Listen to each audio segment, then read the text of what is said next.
ஓம் தாரமர் கொன்றையும் ஷண்பகமாலையும் சாத்தும் தில்லை பூரதம் பாகத்து உமை மைந்தனே உலகேடும் பெற்ற சீரபிராமி அந்தாதி எப்போதும் என் சிந்தையுள்ளே காரமர் மேனி கணபதியே நிற்க கட்டுரையே. ஸ்ரீ அபிராமி பட்டர் அருளிய அபிராமி அந்தாதியில பாடல் 58. அருணாம்புயத்தும் என் சித்தாம்புயத்தும் அமர்ந்திருக்கும் தருணாம்புயமுலை தையல் நல்லாள் தகை சேர்நயன கருணாம்புயமும் வதனாம்புயமும் கராம்புயமும் சரணாம்புயமும் அல்லால் கண்டிலேன் ஒரு தஞ்சமுமே. தாமரை மலர் நம்முடைய பாரத தேசத்துல எல்லா கோவில்களிலும் எல்லா தெய்வங்களிலும் எல்லா வழிபாடுகளிலும் எல்லா கலைகளிலும் ஒரு முக்கியமான ஒரு அங்கத்தை வகிக்கிறது. எல்லா சுவாமிக்கும் நம்ம அழகா சொல்லணும் அப்படின்னா எதையாவது அழகுபடுத்தி சொல்லணும், இதன் பெண்களுடைய அழகை சொல்லணும்னா கூட தாமரை மலரை கொண்டுதான் அதுக்கு ஓமை சொல்றது வழக்கம். பால முகுந்தாஷ்டகத்துல கிருஷ்ணரை பத்தி ரொம்ப அழகா பாட்டு வரும். கராரவிந்தேன பதாரவிந்தம் முகாரவிந்தேன வினிவேஷயந்தம் வட்டஸ்ய பத்ரஸ்ய புட்டேஷயானம் பாலம் முகுந்தம் மனசா ஸ்மராமி அப்படின்னு அவர் எப்படி வச்சிருக்கார். ஒரு வட்டஸ்ய பத்ரஸ்ய புட்டே வட்ட விருட்சத்தோடைய ஒரு இலையில வந்து ஆலமர இலையில ஆள் இழையில படுத்துட்டு இருக்காரு. பால முகுந்தம் எப்படி படுத்துட்டு இருக்காரு, அவருடைய கால் தாமரையை கை தாமரையால் பற்றி கொண்டு வாய் தாமரையில வச்சிருக்காரு. என்ன அழகு! கால் தாமரையை கை தாமரையால் பற்றி கொண்டு வாய் தாமரையில் வைத்துக் கொண்டு ஆளிழை கிருஷ்ணர் ஆளிலையில படுத்துட்டு இருக்கார் கிருஷ்ணர் அப்படின்னு இந்த பாட்டுல பாக்குறோம். அபிராமி பட்டரும் அன்னையை மனசுல தியானிக்கிறார், எல்லாம் தாமரையா பாக்குறார். அதாவது நம்ம பொதுவா நம்மளுடைய உடம்புல வந்து 7 சக்கரங்கள் இருக்கிறதா சொல்லுவோம். அந்த முக்கியமான 6 சக்கரங்கள், அப்புறம் சகசிராரம்.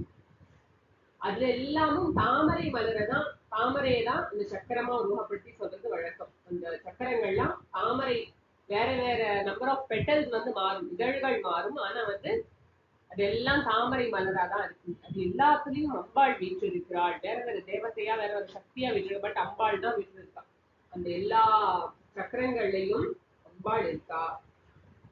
மூலாதாரம் புஜாரூடா சுவாதிஷ்டானாம் புஜகதா, அப்புறம் மேல மணிப்பூரக சக்கரம் மணிப்பூராப்ஜ நிலையா, அப்புறம் ஹார்ட் சக்கரம் அநாகதாப்ஜ நிலையா, விசுத்தி சக்கரம் தொண்டையில விசுத்தி சக்கர நிலையா, அப்புறம் நெற்றி பொட்டுக்கு நடுவுல ஆக்ஞா சக்கராப்ஜ நிலையா, அப்புறம் மேல சகசிராரத்துல மகாபத்மாட்டவி, அப்புறம் சஹசிராராம் புஜா புஜாரூடா மகாபத்மாட்டவி சம்ஸ்தா, சஹசிரதள பத்மஸ்தா 1000 இதழ் கொண்ட தாமரையாக இந்த சகசிராரம் சொல்லப்படுது. அதுல அம்பாள் வீட்டு இருக்கா.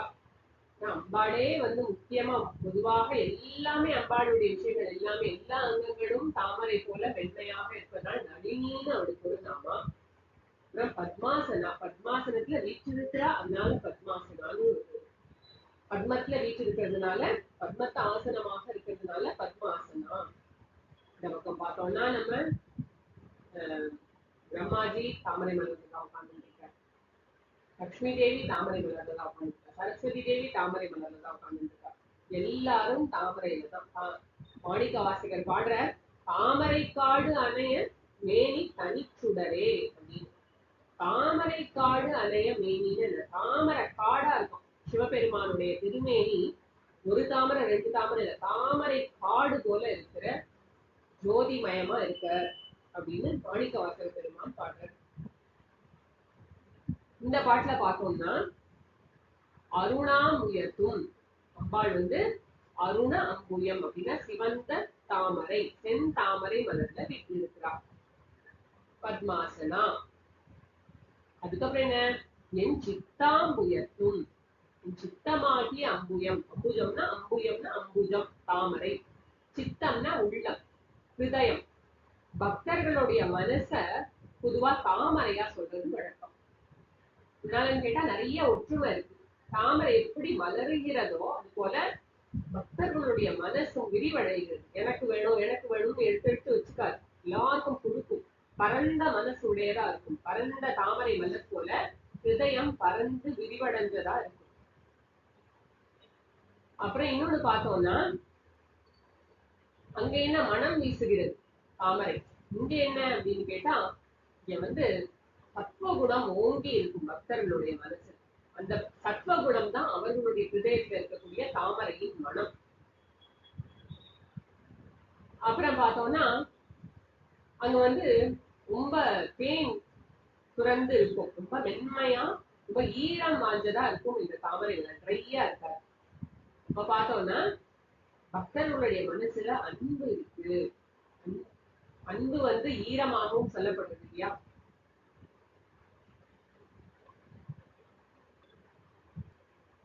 திருவள்ளுவர் இன்சொலா ஈரம் அழகி படிநிலவான்னு சொல்லும்போது அந்த இடத்துல ஈரங்கிறது வந்து அன்பு தோய்ந்த சொற்கள் அப்படின்னு தான் சொல்றாரு, இனிய வைப்புறல்ல. அதனால ஈரம்ங்கிறது அன்பு தோய்ந்ததாக இருக்கு. தாமரை மலர் ஈரமா இருக்கு, பக்தர்களுடைய ஹிருதய தாமரையும் ஈரமாக இருக்கு. மென்மையா இருக்கு தாமரை, பக்தர்களுடைய மனசும் ரொம்ப உணர்ச்சி வசப்படக்கூடியதா. யாராவது ஏதாவது கஷ்டம்னு சொன்னா உடனே கண்ணுல தண்ணி வரும். உண்மையான பக்தனுக்கு தொழில்கள் தாங்க கஷ்டப்பட்டா பார்க்க முடியாது. இப்படிப்பட்ட மென்மையும் வாசனையும் ஈரம் மிகுந்ததாகவும் அன்பு தோய்ந்ததாகவும் இருக்கு பக்தர்களுடைய மனம். இப்படியே இருக்கு தாமரை. அதனால இங்க என்ன சொல்றாருன்னா, என் சித்தாம் உயர்த்தும் அப்படின்னா, சித்தமாகிய அம்புஜத்தில் பக்தர்களின் ஹிருதயமாகிய, ஹிருதயம் வந்து தாமரை மலராக இருக்கு. அந்த தாமரை மலர்ல அம்பாள் வீற்றிருக்கிறாள். நம்ம இதை நிறைய இடத்துல பாக்குறோம். மலர் இசை ஏகினான், பக்தர்களின் மனதில் குடி கொண்டிருப்பவனாக இருக்கிறான் இறைவன் அப்படின்னு திருவள்ளுவர் சொல்றார். நிறைய நாமாக்கள் பாக்குறோம். ஹிருதயஸ்தா சித்யா அப்படின்னு, பக்த மானச ஹம்சிகா, பக்தர்களின் மனமாகிய ஹம்சப்பறவை ஆக அம்பாள் இருக்கா. ஹம்சம் எங்க உட்காரும், பொதுவா அந்த பட்சி வந்து தாமரை மலர்ல தான் உட்காரும். அதனால அம்பாளுடைய பக்தர்களுடைய மனசும் தாமரை மலராக இருக்கு. அம்பாள் அந்த பட்சியாக வந்து அமர்கிறாள். சித்தாம் உயர்த்தும், என்னுடைய சித்தாம், என்னுடைய சித்தம் அவரோட மாத்திரம் சொல்லல, எல்லா பக்தர்களின் சித்தங்களாகிய அம்புயத்தில் அமர்ந்திருக்கும் அன்னை. அதனால செந்தாமரை மலரில் வீற்றிருக்கக்கூடிய அன்னை, அவளே என்னுடைய எல்லா பக்தர்களின் ஹிருதயத்திலும் வீற்றிருக்கிறாள். அப்புறம் மேல என்ன, தருணாம்புய முலை தையல் நல்லாள். தருண அப்படின்னா ரொம்ப யங் அப்படின்னு அர்த்தம். மொட்டைதான் வந்து தருணி. தருணினா ரொம்ப யங்னு அர்த்தம். அம்பாள் வந்து இந்த உலகத்தையே சிருஷ்டி பண்ணியிருக்கலாம், ஆனால் அவள் என்றுமே இளமையானவளாக இருக்கிறாள். தருண அம்புயம் அப்படின்னு கேட்டா தாமரை மொட்டு. அந்த தாமரை மொட்டு போன்ற முலைகளை உடையவள் அம்பாளுடைய. முலைகள் வந்து ரொம்ப, அம்பாள் வந்து இளமை குறையாது இருக்கிறாள். அதனால எப்பயுமே எங்க நினைச்சிருக்கு அம்பாள். அதனால கருணாம்புய முலை தையல் நல்லாள். தையல் நல்லாள்ங்கிறது புள்ளிருக்கு வேலூர் அப்படின்னு ஒரு ஸ்தலம். அதுல இருக்கக்கூடிய அம்பாளுக்கு தையல் நல்லாள்னு பேரு. இன்னொரு பேர் என்னன்னு கேட்டா பாலாம்பிகா அப்படின்னு பேரு. பாலா அப்படிங்கிறது அம்பாளுடைய ஒரு நாமம். யங்கா இருக்கு அம்பாள். கையல்ல நல்லா ஆபரணங்களை எல்லாம் அணிந்து கொண்டு நன்கு அலங்காரப்படுத்தி கொண்டிருப்பவளுக்கும் கையல்னு பேரு. இங்க வந்து கையல் அப்படின்னா அம்பாள் வந்து மிக இளமையான தோற்றத்துடன் பாலாம்பிகையாக இருக்கிறாள். நல்லாள், எல்லோருக்கும் நன்மையை மட்டுமே செய்யக்கூடியவள், எப்பவும் எல்லோருடைய நன்மைக்காகவே பாடுபடுபவள். ஆகையால் அவள் பேர் வந்து தையல் நல்லாள். தகை சேர் நயன கருணாம்புயமும். அடுத்தது எங்க வர, ஃபர்ஸ்ட் வந்து அருணாம்புயம்னு சொல்றார், செந்தாமரையில வீச்சிருக்காருங்க. அப்புறம் வந்து பக்தர்களுடைய ஹிருதயத்துல இருக்காருங்க. அப்புறம் வந்து அம்பாளுடைய உலைகளை சொன்னார். இப்ப மேல வந்து கண்களை சொல்றார். அம்பாளுடைய நயனம்னா கண்கள். பகை சேர் நயன. அம்பாளுடைய கண்கள் எப்படி கருணை வழிகின்றதா இருக்கு, அழகு பொங்குகிறது, கருணை வழிகின்றது. அம்பாளுடைய கட்டாட்ச பார்வையை பார்த்தா உலகத்துல வேற எதுவுமே தேவையில்லை, அவளுடைய கண்களை பார்த்து கொண்டே இருக்கலாம். பகை சேர் நயனம், பகைனா ரொம்ப அழகு சேர்ந்த அழகு தோய்ந்த நயனம், கருணாபுயமும் அப்படி இருக்கு அவளுடைய கண்கள். கருணாமுயமும் கண்கள் வந்து கருணையும் அழகும் சேர்ந்த நயனங்களாக இருக்கு. அப்படி ரெண்டு கண்களும் அம்புஜமாக இருக்கு, தாமரை மலர்களாக இருக்கு. அப்புறமா முகாம்புஜம், அதாவது வதனாம்புயமும் அப்படின்னா வதனம்னா முகம், வதன அம்புயம் முகம்ங்கிற தாமரை. தரஸ் நேர முகாம்புஜா அப்படின்னு அம்பாளுக்கு ஒரு ஆமா. அதே மாதிரி பத்மநயனா, தாமரை மலர் போன்ற கண்களை உடையவள். அவளுடைய முன் சிரிப்போடு கூடிய அழகான தாமரை மலர் போல இருக்கு அம்பாளுடைய முகம். அதான் வந்து தரஸ் நேர முகாம்புஜா. அதான் இங்கே வதனாம்புயமும். அம்பாளுடைய முகம் தாமரை மலர் போல உள்ளத்துல இருக்கக்கூடிய அழக முகம், கருணையை வெளிப்படுத்தும்படி அம்பாளுடைய முகம் புன்னகை பூத்த வண்ணம் இருக்கு, மலர்ச்சியா இருக்கு, அகமலர்ச்சி வெளிப்படுத்துவதாக இருக்கு. அப்புறம் பார்த்தோம்னா கராம்புயமும், அம்பாளுடைய கரங்கள் எப்படி இருக்கு, அதுவும் தாமரையா இருக்கு. திருக்கரங்கள் ரெண்டும் தாமரையா இருக்கு. அப்புறமா அப்படியே கீழே வர சரணாம்புயமும், என்றென்றும் ஒரு பக்தனுக்கு வந்து சரணாகதி எது, அன்னையின் சாதார விந்தங்களே சரணம். அந்த சரணங்களும் அம்புயமாக இருக்கு, தாமரை மலராக இருக்கின்றன. ஆகையினால எல்லாவற்றையும் அம்பாளுடைய தலையில இருந்து கால் வரைக்கும் அத்தனையும் பாக்குற. உலகத்துல வந்து எந்த ஒரு பொருளை வேணாலும் நம்ம சார்ந்து இருக்கலாம், ஆனா அது எதுவுமே நிரந்தரம் கிடையாது. உலக பொருள்ல எதை சார்ந்திருந்தாலும் சரி, நான் வந்து என்னுடைய மனைவியை சார்ந்திருக்கிறேன், என்னுடைய உறவுகளை சார்ந்திருக்கேன், பெஸ்ட் ஃப்ரெண்ட், எனக்கு லைஃப் லாங் இவன் தான் ஃப்ரெண்டு, நான் எல்லாமே அவன்கிட்ட தான் சொல்றேன். எதுவுமே நிலையானது கிடையாது. நான் 10 வீடு வச்சிருக்கேன், கார் வச்சிருக்கேன், ஃபார்ம் ஹவுஸ் வச்சிருக்கேன், என்ன வேணா சொல்லலாம், பெரிய பதவியில இருக்கேன், எத்தனை மக்கள் இருக்காங்க, எனக்கு இவ்வளவு ஃப்ரெண்ட்ஸ் இருக்காங்க, எல்லாம் உடல் யங்கா இருக்கு, நல்லா ரொம்ப எனர்ஜெட்டிக்கா இருக்கேன், ஹெல்த்தியா இருக்கேன், நான் நிறைய காரியம் செய்யறேன், எதை வேணாலும் நாம நம்பி இருக்கலாம். ஆனா இதுனா அது எதுவுமே நிரந்தரம் அல்ல. எது வேணாலும் எப்ப வேணாலும் காலம் வரக்கூடியது. உலக பொருட்கள் எல்லாத்தையுமே 3 வகையான தோஷங்கள் இருக்கின்றன. துக்க மிஸ்ருதத்துவம், எதை எடுத்தாலும் அதுல ஒரு துன்பம் கலந்த இன்பமே இருக்கு. துன்பம் இல்லைன்னு ஒரு விஷயத்தையும் சொல்ல முடியாது. ரொம்ப ஹாப்பியா இருக்கேன்னு எல்லாம் சேஞ்ச் வந்து change is the only thing which is always there. எல்லாமே வந்து மாற்றத்திற்கு உட்பட்டதாக இருக்கு. உலகத்துல எதை எடுத்து பார்த்தா நம்மளும் மாறிக்கொண்டே இருக்கும், சுற்றி இருக்கவங்களும் மாறிக்கொண்டே இருக்காங்க, சூழ்நிலை மாறிக்கொண்டே இருக்கு. இன்னைக்கு இருக்கிறது போல நேற்றுக்கு இல்லை, நேற்றுக்கு இருக்கிறது போல நாளை இல்லை, எல்லாமே மாறிக்கொண்டிருக்கிறது. எதுவுமே வந்து ஏதோ ஒரு விஷயம் பிக்சடா இருக்கு, இன்னொரு விஷயம் மாறுறதுன்னா ஏதோ ஒண்ணு போட்டு கண்டுபிடிக்கலாம். எல்லாமே மாறிக்கொண்டே இருக்கின்றன. மனசு மாறுறது, உடம்பு மாறுறது, எத்தனையோ செல்ஸ் அழியிறது, எத்தனையோ செல்ஸ் புதுசா வருது. காலையில எழுந்துக்கும் போதே தலைவலி இருக்கும், அடுத்த நாள் எனர்ஜெட்டிக்கா இருக்கும், அடுத்த நாள் ஒண்ணுமே பண்ண முடியல, நம்மளே பார்த்து கொண்டுதான் இருக்கும். துக்க மிஸ்ருதத்துவம் முதல் தோஷம். இரண்டாவது தோஷம் அதிருப்திகரத்துவம்.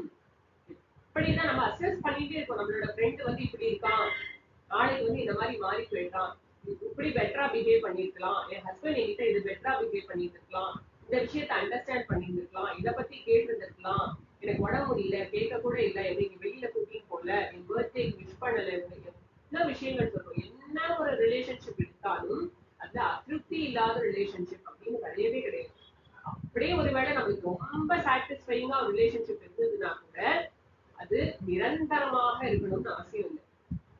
கடைசி வரைக்கும் அவங்க நம்ம கிட்ட உண்மையாக இருந்தார்கள் அப்படின்னு சொன்னாலும் கூட நாளைக்கு திடீர்னு ஒரு நாளைக்கு ஒருத்தவங்க போயிடுறாங்க, என்ன ஆகுறோம், நம்ம எப்படி ஷாட்டர் ஆகுறோம், இவங்களையே நம்பி இருந்தேனே நானு, இனிமே என்ன செய்வேன் அப்படின்னு. அதனால எதுவுமே நிரந்தரம் அல்ல. அதிருப்திகரத்துவம், அப்புறம் பந்தகத்துவம், எல்லாமே நம்மை அடிமைப்படுத்தும் தன்மையுடையதாக இருக்கு. ஏசியில பழகிட்டோம்னா நைட்டு என்ன குளிர்காலமாக இருந்தாலும் சரி, மழை பொழியிற காலமாக இருந்தாலும் சரி, வெளியில மழை குட்டினாலும் ஏசி இல்லாம இருக்க முடியாது, காஃபி குடிக்காம இருக்க முடியாது, டீ குடிக்க, எல்லாமே நம்மளை அடிமைப்படுத்தக்கூடியதா இருக்கு. ஆனா எல்லாத்துக்கும் அப்பாற்பட்டு கொஞ்சம் கூட நம்மை அடிமைப்படுத்தாத நிரந்தரமான நமக்கு மன அமைதியையும் ஆனந்தத்தையும் அள்ளி தருகின்ற எந்த ஒரு சிச்சுவேஷனையும் நம்மளை ஹியூமிலியேட்டே பண்ணாத ஒரு வஸ்து இருக்கு. என்ன இப்ப வந்துட்டு என்கிட்ட அப்படின்னு கேட்கவே கேட்காது. எப்ப போய் நின்னாலும் எப்ப போய் பாதங்களை புடிச்சிட்டாலும் எப்பவுமே நமக்கு அடைக்கலம் தரக்கூடியது, எப்பவுமே நம்மளுக்கு அபயத்தை தரக்கூடியது. பயப்படாதே நான் இருக்கேன் அப்படின்னு சொல்லிட்டு என்னைக்குமே நிரந்தர வஸ்துவாக முக்காலத்திலும் சத்திய வஸ்துவாக இருக்கக்கூடிய ஒரு விஷயம் இருக்கு. அதுதான் பரம்பொருள், அதுதான் அம்பிகை. இங்கேயும் இவர் என்ன பாடுறாரு, இதெல்லாம் இருக்குமா உன்னுடைய தியானத்துல நான் பாக்குறேன், நீ வந்து பத்மாசனத்துல இருக்க, என்னுடைய ஹிருதயத்துல இருக்க, நீ வந்து கையல் நல்லாளா எல்லோருக்கும் நன்மை குறிப்பவளாக பாலாம்பிகையாக இருக்க, உன்னுடைய முலைகள் வந்து ரொம்ப தாமரை முட்டு போல இருக்கு, உன்னுடைய கண்கள் ரெண்டும் தாமரை போல அழகும் கருணையும் ததும்புவனவாக இருக்கு, உன்னுடைய முகம் வந்து அம்புஜமாக அகமலர்ச்சியை வெளிப்படுத்தக்கூடியதாக உன்னை பார்த்தாலே எனக்கு மனசு ஒரு உறுதிப்பாடு வந்து நான் நல்லபடியா வாழ்வேங்கிற எனக்கு ஒரு கான்பிடன்ஸ் வருது. உன்னுடைய கரங்களை பார்த்தா நீ கையில அபய ஹஸ்தமும் வரத ஹஸ்தமும் வச்சு உட்கார்ந்துருக்க, அந்த கைய பார்த்தாலே எனக்கு வந்து பயம் எல்லாம் தள்ளி போயிட்டு, உன்னுடைய பாதங்கள்ல சரணாகதி பண்ணா அதான் முக்திக்கான வழி அப்படின்னு எனக்கு புரியுது. உன்னோட பாதங்களை தவிர வேற புகலிடம் இல்லை எனக்கு, அல்லால் கண்டிலேன் ஒரு தஞ்சமுமே அப்படின்னு பாடுறாரு அபிராமிப்பட்டர். நீ இப்படியெல்லாம் இருக்க, உன்னை தவிர வேற ஒரு சரணாகதி எனக்கு கிடையாது. பஞ்சம்னா நீயே புகலிடம், நீயே நிரந்தரமான புகலிடம், வேற யாருக்கிட்டையும் போய் எனக்கு ஒரு காரியமாக வேண்டியது இல்லை. அல்லால் கண்டிலேன் ஒரு தஞ்சமுமே, வேற ஒரு இடத்துலயும் எந்த ஒரு தஞ்சமும் நான் பார்க்கவில்லை. பிறவி பெருங்கடல் நீந்துவர் நீந்தார் இறைவனடி சேராதார். யாருக்கு இறைவனடி சேர்றாங்களோ அவங்களால மட்டும்தான் இந்த பிறவி பெருங்கடலை கடக்க முடியும், முக்தியை உணர முடியும். இந்த காலத்து இந்த ஜென்மாவிலேயே இந்த க்ஷணமே நமக்கு முக்தி வேணும்னு சொன்னா நம்ம எப்பவும் பிடிச்சு கொண்டு இருக்க வேண்டியது அந்த அம்பிகையின் பாதார நிந்தங்களை மட்டுமே, அவளை மட்டுமே தியானிக்க வேண்டும். உலகத்துல எல்லாத்துக்கூடையும் பழகலாம், எல்லாம் நல்லா டிரான்சாக்சன்ஸ் தான் நல்லா பண்ணலாம். ஸ்ரீ ராமகிருஷ்ண பரமஹம்சர் சொல்லுவார், ஒரு நகரத்துல ஒரு இடத்துல வேலை பார்த்து கொண்டிருக்கிற பெண் வந்து அந்த வீட்டு குழந்தைகள்லாம் எடுத்து வச்சு கொஞ்சுவா, ஏ என்னுடைய ஹரி, ஏ என்னுடைய ராமா, நீ என்னுடைய ராமா இல்லையா, என்னுடைய கிருஷ்ணன் இல்லையா கொஞ்சுவா. ஆனா இங்க எல்லாம் அவளுடைய வீடு போலவே அத்தனை காரியமும் செய்வா. ஆனா அவளுக்கு தெரியும் எதுவும் நிரந்தரம் அல்ல, இவளோடு கிடையாது.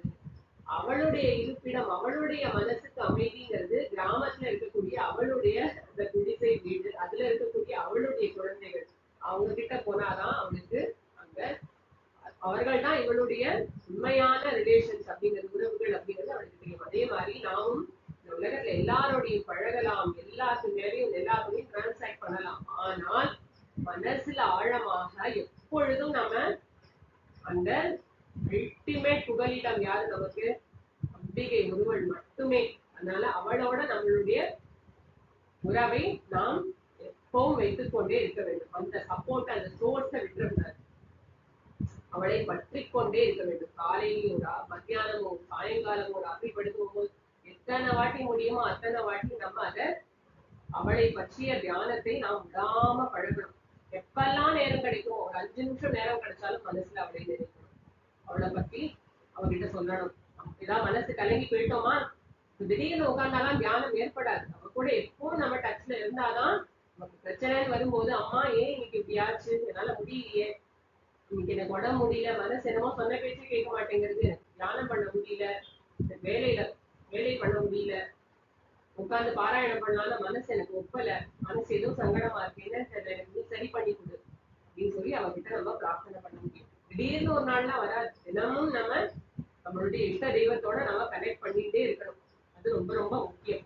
இந்த மாதிரியான அழகான தியான பாடல்கள் நமக்கு மிகவும் உதவி செய்யும். நல்ல மனப்பாடம் பண்ணி நம்ம பாடினே வந்தோம் அப்படின்னு சொன்னா, பொருள் சேர்ந்த புகழ் மொழிகளால அன்னை ஸ்தோத்திரம் பண்ணிக்கொண்டே வந்தோம் அப்படின்னு சொன்னா அது நமக்கு பேர் அமைதியை கொடுக்கும். இந்த ஜென்மத்திலேயே இந்த க்ஷணமே நமக்கு மனசுல அமைதியும் குறைவின்றி நமக்கு கிடைக்க செய்வாள் அன்னை அபிராமி. இன்னும் ஒரு முறை நம்ம இதை பாராயணம் பண்ணலாம். அருணாம் உயர்த்தும் என் சித்தாம் உயர்த்தும் அமர்ந்திருக்கும் தருணாம்புயமுலை தையல் நல்லாள் தகை சேர்த்த நயன கருணாம்புயமும் வதனாம்புயமும் கராம்புயமும் சரணாம்புயமும் அல்லால் கண்டிலேன் ஒரு தஞ்சமுமே. சர்வம் ஸ்ரீ ஜெகதம்பார்ப்பணமஸ்து.